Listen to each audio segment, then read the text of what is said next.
Hey guys, Cameron here with Emerson Property Management. Every week I bring you tools, tactics, strategies, lessons I've learned, things have helped me build up a sizable portfolio in about 2 years and now manage that portfolio. Today, guys, I want to talk about the NARPM conference, the National Association of Residential Property Managers. So if you're an owner, you just have a couple properties, some of this information is going to be pertinent to you. And if you're, an owner looking to hire a property manager, I think it's very important that they're members of NARPM, and I want to explain some of the reasons why, and go over a couple of things I learned from the Texas NARPM conference I went to at the end of September. So at the time of this recording, it's early October. I'm going to share some of those lessons. I think some of them are timeless. Most of them are timeless. But I think some of them are going to be, at least one of them is more pertinent to what's going on today. So let's start with the first thing I learned. And what is NARPM? What is this event? This is the National Association of Residential Property Managers.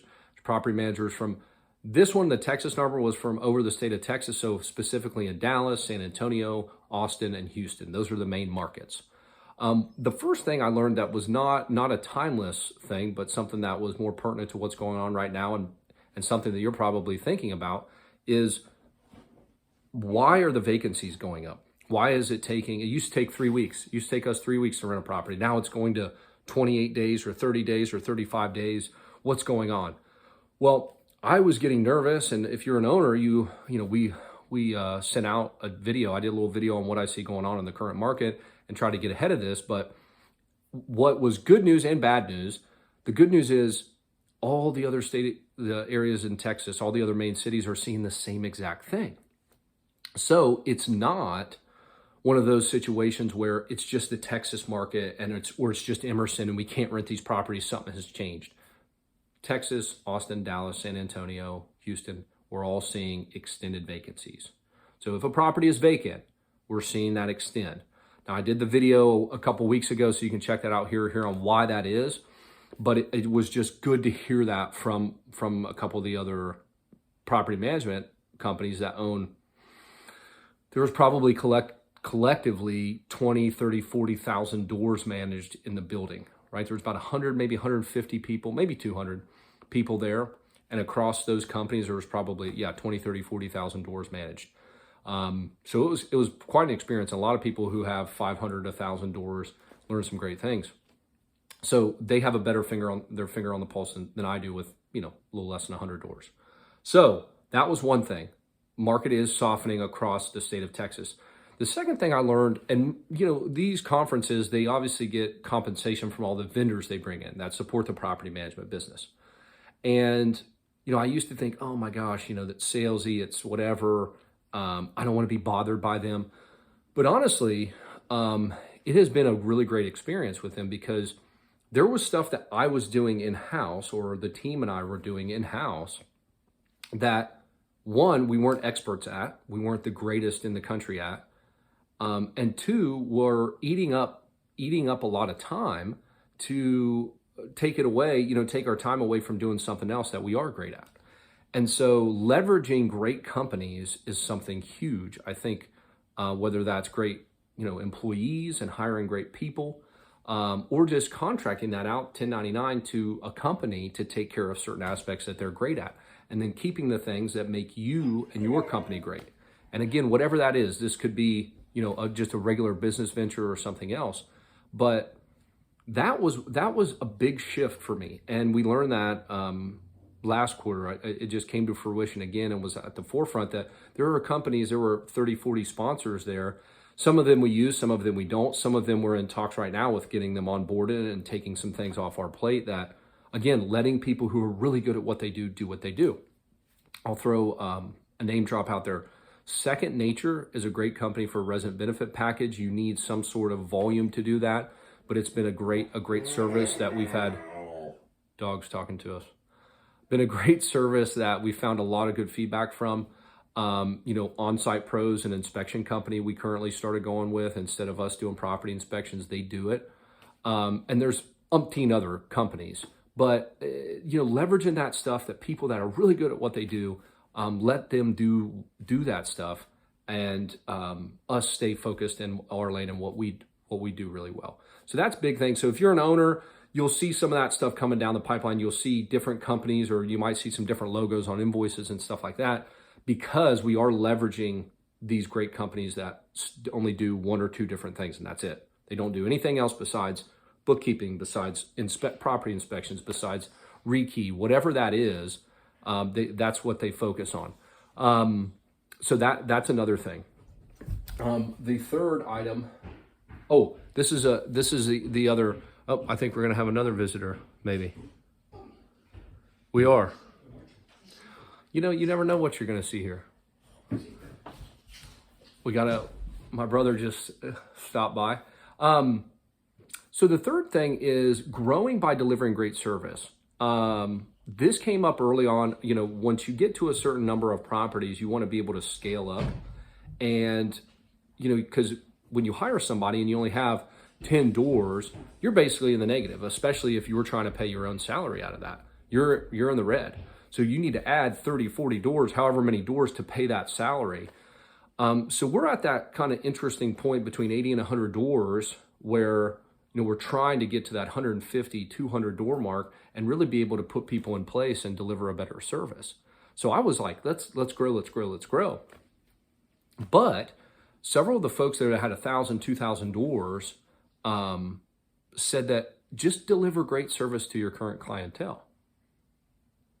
And I thought about that, and I thought that makes a lot of sense. I want to keep delivering content and helping our owners out, or anybody that's an owner that's not even a client of ours. Help and deliver great service to them, and then let them make more money, be happier with what we're doing, and then tell their friends and family about it. And then as this network grows, there are more referrals that are coming in. So we're getting a couple referrals every month, or at least we have in 2022, averaging a few referrals every single month. That to me is great. So I think I was a little worried and wanted to hit growth pretty quickly, but now we're kind of scaling back and saying, I want to go out and speak and educate and do presentations and whatnot, and continue to do that for the greater Houston area or wherever you happen to be. But I think one thing from an Emerson perspective, something I learned at NARPM, is these guys who have grown and gals that have grown to 500, 1,000, 2,000 doors, just deliver great service. So if you're an owner, you're going to see that. We're going to be focusing more energy and attention on our owners, and then letting the growth kind of take care of itself. Not to say we're not going to keep doing these videos and whatnot. We still want to, like I said, deliver a good education, but that's something that you guys will see. Our focus is shift from, instead of direct mail and some other marketing, we're going to focus on delivering good service to our current clients. Here's another thing about clients and growth. So you might be watching this and thinking, I'm a DIY landlord, I can handle it, I do things myself, which is totally and utterly fine. I did that for several years before I really started opening my eyes and get into NARPM and seeing, you know, the more I see, the less I know kind of adage came to mind when I got to NARPM. If you're a DIY landlord, you're probably going to be a real pain for most property managers. And why is that? Well, have you ever tried to go to a mechanic or a barber or anybody and tried to tell them how to do their job? They don't really, they have a certain way of doing things. You know, there's 1,000 ways to skin a cat. So if you're going to your property manager and you're telling them what you want, I want an inspection every quarter, I want, you know, a security deposit alternative, I want a resident benefit package, I want an owner benefit package that takes this stuff on, certain items and these out. You're kind of short. We've got a whiny dog here too. You guys are getting all sorts of commentary in the background. But if you start doing that stuff to your property manager, or you're really involved in repairs and really involved in the turnover and really involved in that stuff, you're basically telling them that you know more than they do. Now, for some property managers, that's probably true. And I'm not saying don't ask questions. I always tell people that. Please ask questions, get involved. We hold quarterly meetings with all our owners to discuss everything, and everybody's got my cell phone number. But, you know, when you're trying to change processes and change systems, there's a reason why all that stuff's in place. You know, there's a reason why we do inspections at a certain time. There's a reason why we start the renewal process 90 days ahead of time. There's reasons behind all this, and we've seen it. You know, I've processed hundreds of tenants. We're probably getting close to 1,000 tenants that I've processed. And as one owner with 1 or 2, 3 or 4 doors, you can't really see what we as a team have seen in just 1 year, let alone what we've seen over the past 5 years since we've been in business. So,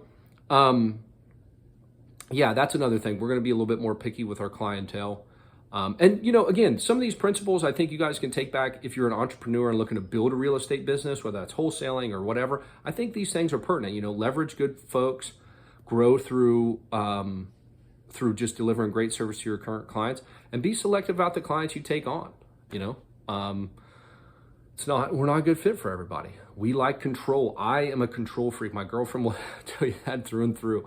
I like to have control because I want to make sure that things are getting done right, and I want to have control of that quality. When I release control, it messes with me a little bit. I don't want to, because at the end of the day, the burden falls on my shoulders when things aren't getting done. So I want to hold on to a lot of stuff. I hope that was helpful. There's a couple, you know, little insights into the background of what's going on at Emerson, and then hopefully a couple things that you guys can take as you're building, you know, your real estate business and whatever that may be, and then something about, you know, the markets across Texas are, you know, they're starting to slow down. We're seeing a lot of inventory come on the market. So I appreciate y'all. Comment, questions, anything, and then I'll see y'all next week.